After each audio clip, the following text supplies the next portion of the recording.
Clip number 1066۔ اس clip میں قرآن پاک کی سورہ قصص کی آیت نمبر 16 سے 19 تک کی تلاوت، ترجمہ اور تفسیر قرآن صراط الجنان آپ سماعت فرمائیں گے۔ بسم اللہ الرحمن الرحیم۔ ترجمہ، اللہ کے نام سے شروع جو نہایت مہربان رحمت والا ہے۔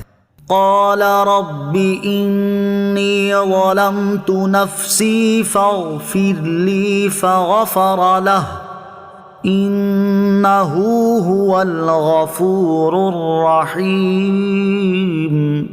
ترجمہ، موسیٰ نے عرض کی، اے میرے رب، میں نے اپنی جان پر زیادتی کی تو تو مجھے بخش دے۔ تو اللہ نے اسے بخش دیا، بے شک وہی بخشنے والا مہربان ہے۔ قال رب انی ظلمت نفسی، عرض کی، اے میرے رب، میں نے اپنی جان پر زیادتی کی۔ حضرت موسیٰ علیہ السلام کا یہ کلام عاجزی اور انکساری کے طور پر ہے، کیونکہ آپ علیہ السلام سے کوئی معصیت سرزد نہیں ہوئی۔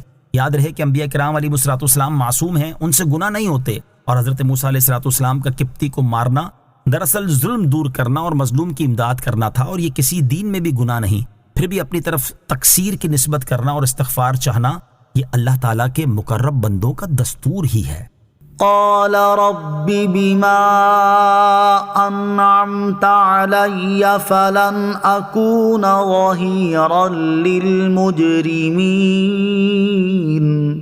ترجمہ، عرض کی، اے میرے رب، تو نے میرے اوپر جو احسان کیا ہے اس کی قسم کہ اب ہرگز میں مجرموں کا مددگار نہ ہوں گا۔ قال ربی، عرض کی، اے میرے رب۔ حضرت موسیٰ علیہ السلام نے عرض کی، اے میرے رب عز و جل، جیسا کہ میری تقصیر کی بخشش فرما کر تو نے میرے اوپر احسان کیا ہے، تو اب مجھ پر یہ کرم بھی فرما کہ مجھے فرعون کی صحبت اور اس کے یہاں رہنے سے بھی بچا، کیونکہ اس کے ہمراہ رہنے والوں میں شمار کیا جانا بھی ایک طرح کا مددگار ہونا ہے، اور میں ہرگز مجرموں کا مددگار نہ ہوں گا۔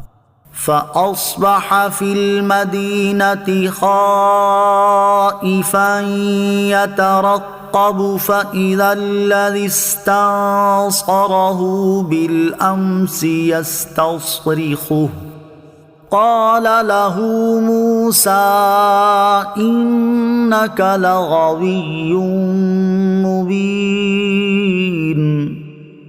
فلما أن أراد أن يبطش بالذي هو عدو لهما قال يا موسى أتريد أن تقتلني كما قتلت نفسا بالأمس إن تريد إلا أن تكون جبارا في الأرض وما تريد أن تكون من المصلحين۔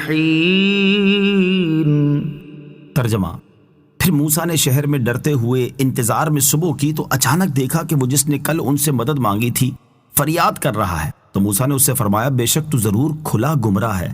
تو جب موسیٰ نے چاہا کہ اس قبطی کو پکڑ لیں جو ان دونوں کا دشمن تھا، تو وہ بولا، اے موسیٰ، کیا تم مجھے ویسا ہی قتل کرنا چاہتے ہو جیسا تم نے کل ایک شخص کو قتل کر دیا؟ تم تو یہی چاہتے ہو کہ زمین میں زبردستی کرنے والے بن جاؤ، اور تم اصلاح کرنے والوں میں سے نہیں ہونا چاہتے۔ فَأَصْبَحَ فِي الْمَدِينَةِ خَائِفًا يَتَرَقَّبُ، پھر موسیٰ نے شہر میں ڈرتے ہوئے انتظار میں صبح کی۔ اس آیت اور اس کے بعد والی آیت کا خلاصہ یہ ہے کہ دعا مانگنے کے بعد حضرت موسیٰ علیہ السلام نے شہر میں ڈرتے ہوئے اور اس انتظار میں صبح کی کہ خدا جانے اس قبطی کے مارے جانے کا کیا نتیجہ نکلے اور اس کی قوم کے لوگ کیا کریں۔ جب صبح ہوئی تو اچانک آپ نے دیکھا کہ وہ مرد جس نے کل ان سے مدد مانگی تھی آج پھر فریاد کر رہا ہے۔ حضرت عبداللہ ابن عباس رضی اللہ تعالیٰ عنہما فرماتے ہیں کہ فرعون کی قوم کے لوگوں نے فرعون کو اطلاع دی کہ بنی اسرائیل کے کسی شخص نے ہمارے ایک آدمی کو مار ڈالا ہے۔ اس پر فرعون نے کہا کہ قاتل اور گواہوں کو تلاش کرو۔ چنانچہ فرعونی گشت کرتے پھرتے تھے اور انہیں کوئی ثبوت نہیں ملتا تھا۔ دوسرے دن جب حضرت موسیٰ علیہ السلام کو پھر ایسا اتفاق پیش آیا کہ بنی اسرائیل کا وہی مرد جس نے ایک روز پہلے ان سے مدد چاہی تھی آج پھر ایک فرعونی سے لڑ رہا ہے، تو وہ حضرت موسیٰ علیہ السلام کو دیکھ کر ان سے فریاد کرنے لگا۔ تب حضرت موسیٰ علیہ السلام نے اس سے فرمایا، بے شک تو ضرور کھلا گمراہ ہے۔ اس سے آپ علیہ السلام کی مراد یہ تھی کہ تو روز لوگوں سے لڑتا ہے، اپنے آپ کو بھی مصیبت و پریشانی میں ڈالتا ہے اور اپنے مددگاروں کو بھی، تو کیوں ایسے موقعوں سے نہیں بچتا اور کیوں احتیاط نہیں کرتا؟ پھر حضرت موسیٰ علیہ السلام کو رحم آیا اور آپ نے چاہا کہ اس کو فرعونی کے پنجائے ظلم سے رہائی دلائیں۔ تو جب حضرت موسیٰ علیہ السلام نے چاہا کہ اس فرعونی کو پکڑ لیں اور اس پر گرفت فرمائیں جو ان دونوں کا دشمن تھا، تو اسرائیلی مرد غلطی سے یہ سمجھا کہ حضرت موسیٰ علیہ السلام مجھ سے خفا ہیں اور مجھے پکڑنا چاہتے ہیں۔ یہ سمجھ کر وہ بولا، اے موسیٰ علیہ السلام، کیا تم مجھے ویسے ہی قتل کرنا چاہتے ہو جیسے تم نے کل ایک شخص کو قتل کر دیا تھا؟ تم تو یہی چاہتے ہو کہ مصر کی سرزمین میں زبردستی کرنے والے بن جاؤ، اور تم اصلاح کرنے والوں میں سے نہیں ہونا چاہتے۔ فرعونی نے یہ بات سنی اور جا کر فرعون کو اطلاع دی کہ کل کے فرعونی مقتول کے قاتل حضرت موسیٰ علیہ السلام ہیں۔